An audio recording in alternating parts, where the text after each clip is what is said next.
Hi అండి.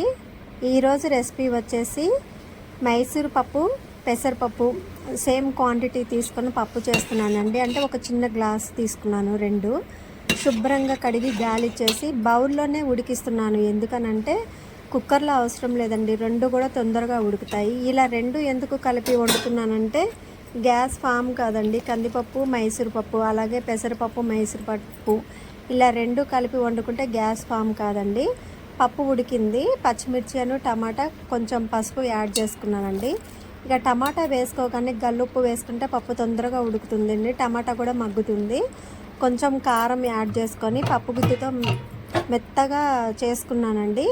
చింతపండు కూడా కొంచెం నానబెట్టి రసం పిండి పోసుకున్నాను. ఆల్రెడీ ఇందాకే నానబెట్టేశాను.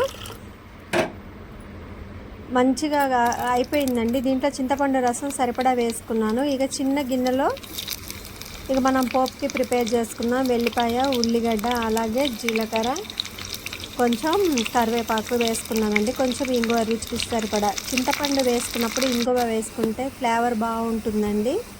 ఇంతేనండి, సింపుల్గా చేసుకున్నాను. దీంట్లో ఇంకా అంతమించి కొత్తిమీర అట్లాంటివి ఏం యాడ్ చేయలేదండి, ఎందుకంటే దీనికి పక్కన ఆలుగడ్డ ఫ్రై చేశానండి. ఈ రసం చాలా చాలా టేస్ట్గా ఉంటుందండి, గ్యాస్ ఫామ్ అవ్వదు. మనం సింపుల్గా అప్పటికప్పుడు ప్రిపేర్ చేసుకోవచ్చండి. Thanks for watching.